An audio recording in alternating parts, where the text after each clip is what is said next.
Сәлем достар, қалдарыңыз қалай?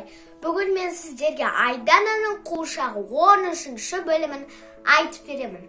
Егер де 14-ші бөлімін көргілеріңіз келсе, менің арнама жазып, лайк басуды ұмытпаңыздар. Және біз Айдананың қуыршағын бітуге аз қалдық. 17 бөлімнен кейін ол бітеді. Ал ендеше бастаймыз. Айдана көрген түсін әкесіне айтып береді. Әкесі оның түсін бір ғажайып ертегі болды ғой, дейді. Сөйтіп анасы оларды таңғы асқа шақырады. Таңғы астан кейін бір хабар береді. Бір жерде үнжу тасын жасайтын ұлуларды біреу босатып жіберген. Ол не ұшақпен келмеген, не кемемен келмеген, жүзіп келген. Ол бейне камераға да түспеген. Және кім босатып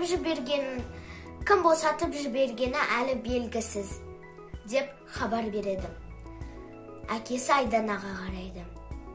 Айдана, әке, ешкімге айтып қойма, дейді. Әкесі, жарайды, айтпаймын. Қызым, саған бірдеңе айтайын ба, дейді. Әке, айта бер, дейді. Әкесі мұлай дейді. Сенің қуыршағыңның ішіне кіріп кеткен паразит бар емес пе? Сол адам соны қуыршағын майлап тастаған. Ондай қасиет адамда да бар, дейді. Айдана, деп шошып кетеді.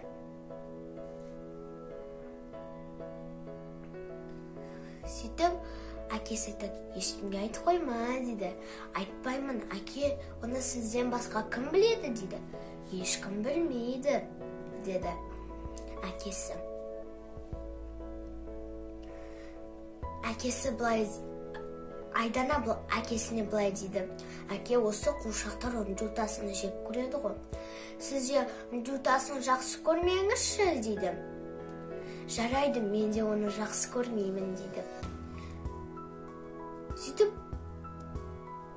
Сөйтіп Айдана әкесінің мойнынан құшақтап жылап жібереді. Егер де балалар оның 14-ші бөлімін көргілеріңіз келсе, менің арнама жазып, лайк басуды ұмытпаңыздар. Сау болыңыздар!